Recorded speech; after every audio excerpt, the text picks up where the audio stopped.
नमस्कार दोस्तों, omniscient channel में आपका स्वागत है। जी हाँ, अगर आप इंग्लिश से अंग्रेजी बोलना सीखना चाहते हैं तो दोस्तों ये वीडियो बिल्कुल आप ही के लिए है।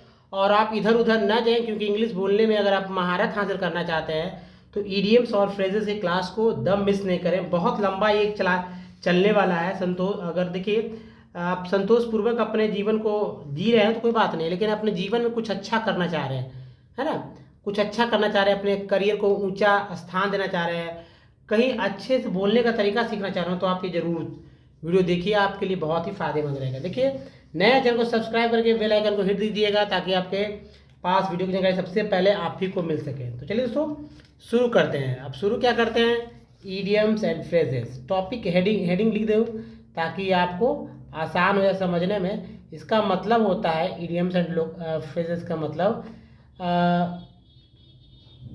इडियम्स एंड फ्रेजेस यानी कि लोकोक्ति और वाक्यांश, है ना। तो याद रहे कि अधिक से अधिक लोग जो है इसका फ़ायदा तभी ले सकते हैं जब वो इसका प्रयोग अपने जीवन में करते हैं। अदरवाइज बेकार की चीज़ है, आप यहाँ से स्किप करके निकल लीजिए, ज़्यादा अच्छा रहेगा। समय बचेगा आपका लाइफ में, आप इस कीमती समय को आप कहीं अच्छे जगह दे पाएंगे। तो चलिए दोस्तों स्टार्ट करते हैं नंबर 1 से। आप जैसा कि आजकल देख रहे हैं कि कम से कम चीज़ को मैं बता पा रहा हूँ। तो देखिए दोस्तों, जैसे प्ले एंड फूल, ये इसका मतलब क्या होता है।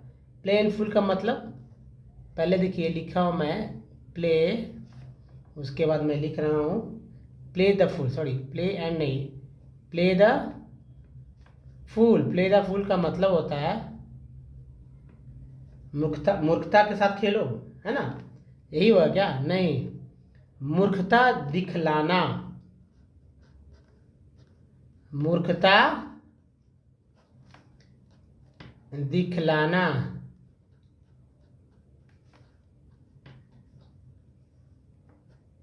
ठीक है, और इसका मतलब है सेंटेंस के रूप में समझिए, ज़्यादा अच्छा रहेगा।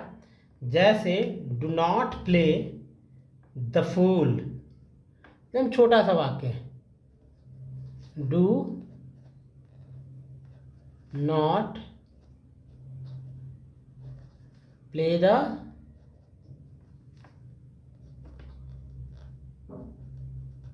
फूल, मूर्खता ना दिखलाओ, है ना।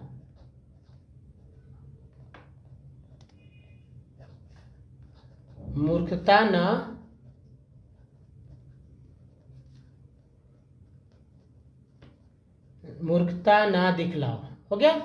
नंबर 2 पे चलते हैं। देखिए सेंटेंस बहुत इजी हो जाएंगे आपके लिए अगर थोड़ा सा आप एफर्ट लगाते हैं तो बोलना भी आएगा, लिखना भी आएगा। तो ये है दोस्तों, नेक्स्ट जो है इन फुल स्विंग, स्विंग है ना, इन फुल। एक तो आपने फुल ऊपर वाला देखा, अब यह दूसरा फुल देखिए, इन फुल स्विंग। इसका मतलब हुआ पूरे वेग में, है ना, पूरे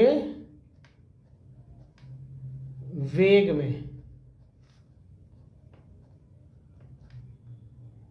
सेंटेंस के रूप में देखिए कैसे प्रयोग करेंगे। तो पूरे वेग में, the work is in full swing, the work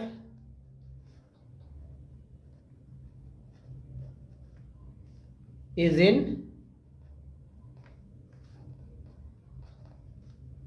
full swing.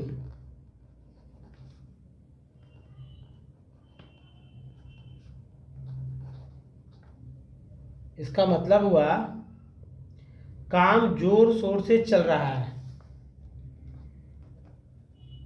काम, तो ये पेन भी मेरा जो है अब रुक गया है, इसको मैं दूसरे पेन से एक्सचेंज कर लूँ। काम, जी दोस्तों काम। और जो है समझने की चीज़ है कि देखिए ज़्यादा से ज़्यादा जो है आप लिखने का प्रयास करें, ताकि लिखने से ही लिखने आएगा, बोलने से ही बोलने आएगा, है ना। तो देखिए इन फुल स्विंग, इन फुल स्विंग यानी काम जोर जोर शोर से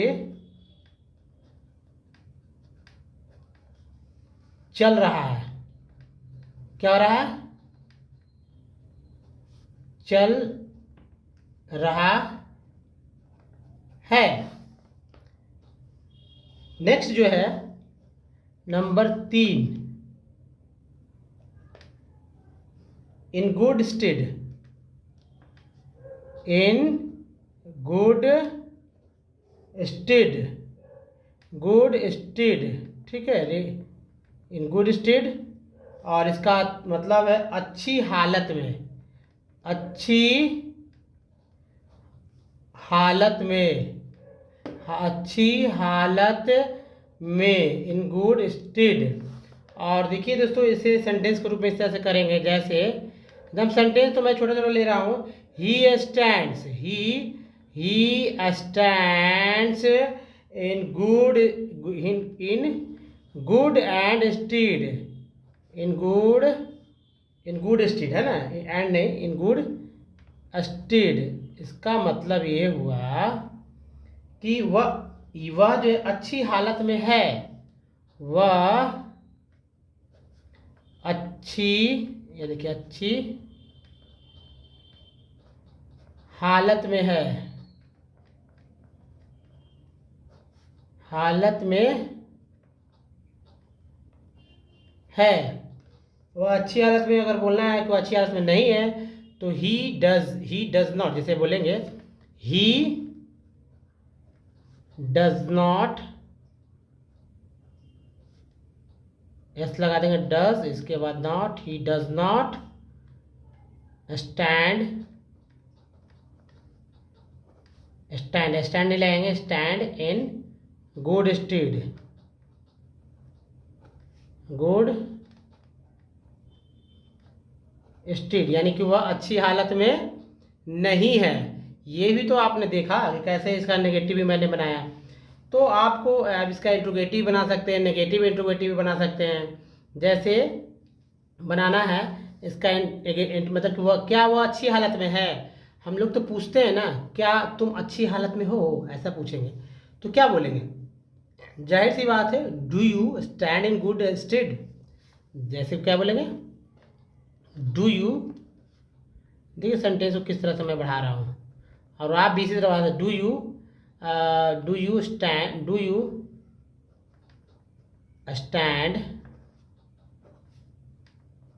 इन गुड स्टेड। क्या तुम अच्छी हालत में हो? मैं पूछ सकता हूँ, आप भी पूछ सकते हैं इस तरह की बातों को।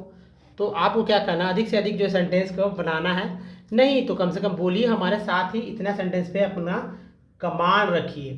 खासकर ये जैसे इन गुड स्टेड है, या in full swing, play in full, इन सब इडियम्स एंड फ्रेजेस को याद रखें। अब देखिए एक नंबर 4 जो है स्लो एंड स्टडी लेते हैं, ठीक है। स्लो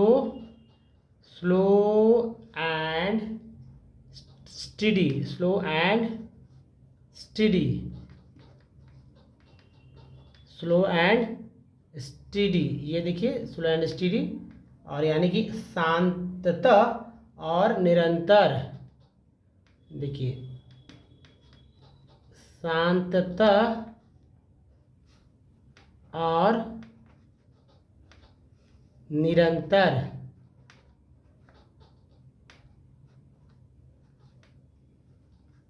निरंतर कैसे करेंगे सेंटेंस के रूप में इसका प्रयोग? आप करके देखिए, सोचिए। चलिए मैं तो बहुत इजी ही करूँगा, आप थोड़ा सा करेंगे तो था जाहिर सी बात है भारी हो जाएगा। ही इज स्लो, कुछ मैंने नहीं किया, he is slow and study, ठीक है। यानी study in his work, in his work, वह अपने कार्य में शांतता और निरंतर लगा है। वह अपने कार्य में कार्य में शांतता और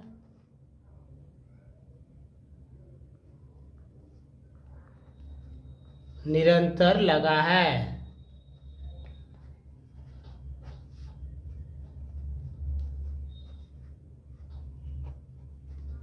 आप इसको नेगेटिव बना सकते हैं ना, इसका नेगेटिव कर सकते हैं। He is not slow and study in his work.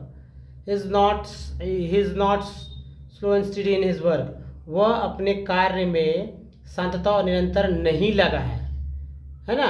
Is he slow and study in his work. क्या वह अपने कार्य में शांतता और निरंतर लगा है? Is he not slow and study in his work. क्या वह अपने कार्य में शांतता और निरंतर नहीं लगा हुआ? You are slow and study in his work. तुम अपने कार्य में शांतता और निरंतर लगे हो, है ना। ऐसे ही तो बोल सकते हैं। यू आर नॉट, ऐसे भी बोल सकते। देखिए यहाँ से इंग्लिश में लिख रहा हूँ, आपको समझ जाना है। यू आर नॉट, नेगेटिव में बना रहा हूँ। You are not slow and study, slow and study in his work,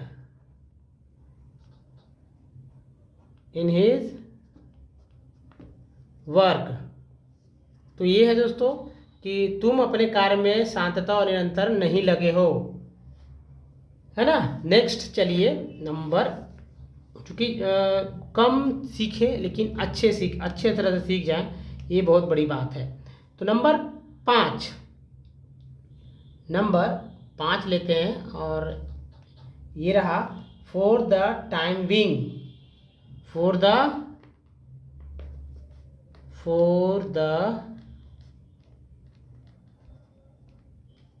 time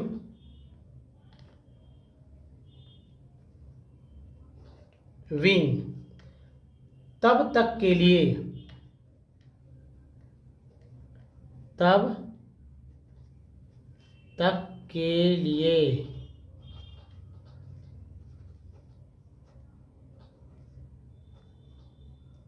अब क्या होगा? Do it for the time being. Simple से सिंपल, डू इट के बाद लगाएंगे for, do it for the time being.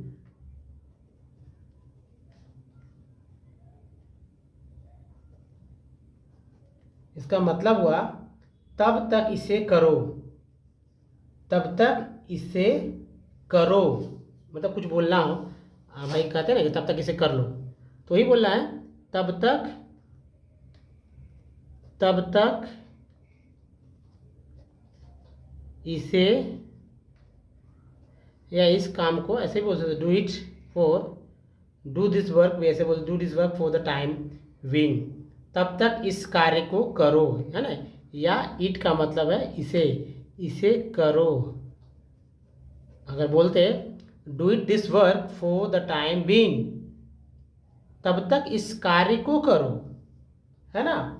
चलिए एक और छोटा सा लेंगे, और जाहिर सी बात है छोटा लेंगे लेकिन सीखने को तो बहुत मिल ही रहा है ना, और सीखेंगे दोस्तों। जाहिर सी बात है दोस्तों, एक ट्यूशन की तरह ये मैंने सोचा कि भाई क्यों ना थोड़ा सा हटकर कंप्यूटर से थोड़ा सा नीचे लेकर आए आपको अपने कॉपी तक। तो ये देखिए नंबर 6, टेक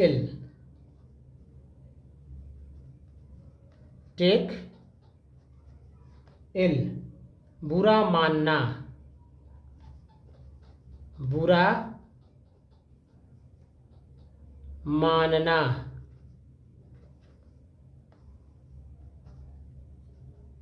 अब सिंपल है, ही टेक को अब बदलते रहना है तरह से, लेकिन यहाँ पर सेंटेंस बनाने में थोड़ा सा सावधानी बरतना है, ठीक है। तो ही टुक, पास्ट में लेंगे, टेक का पास्ट टुक हो जाएगा, टेक टुक टेकन, तो यहाँ टुक, ही टुक इट इल, उसने बुरा मान लिया। अब इसे ही याद रखिए, और जब जरूरत पड़े तो इसको बोल तो सकते हैं ना, उसने बुरा मान लिया, उसने बुरा मान लिया, एक तो हो गया, एक सेंटेंस तो आपको मिल ही रहा है ना इस तरह से, उसने बुरा मान लिया। या आप कह सकते थे he has taken it L, उसने बुरा माना, है ना। या यहाँ इससे भी ये मतलब है किया। अभी आप ये भी कर सकते हैं he takes it ill, he takes it ill, वह बुरा मानता है ना। जैसे अब यहाँ रखते हैं ही टेक्स, टेक्स बोल दिए क्योंकि ईएस लगना ही है, टेंस वाला फॉर्म में हम लोग चल रहे हैं। ही टेक्स इट एल, वह बुरा मानता है, वह बुरा मानता है, वह बुरा नहीं मानता है ना, वह बुरा नहीं मानता है। तो he doesn't take it ill, वह बुरा नहीं मानता है। दोस्तों आप अधिक से अधिक सेंटेंस के पैटर्न को याद रखिए तो बहुत ही याद है। जैसे यहाँ पर देखिए टेक का ही तो टेक्स हुआ ना, अलग तो हुआ नहीं। टेक का ही टुक हुआ ना, अलग तो हुआ नहीं। तो इसी को समझना है दोस्तों। इस वीडियो में ही तक, और मिलते हैं अगले वीडियो में कुछ और इडियम्स एंड फ्रेजेस के साथ। तो धन्यवाद, थैंक्स वॉचिंग। और सबसे जरूरी है दोस्तों, नीचे एक लाइक का बटन, लाइक कीजिए, कमेंट कीजिए, दूसरे लोगों को शेयर कीजिए ताकि और भी लोग सीख सकें। सिर्फ ये बात आप तक ही नहीं, और आगे बढ़ाइए इसको। धन्यवाद, थैंक्स वॉचिंग।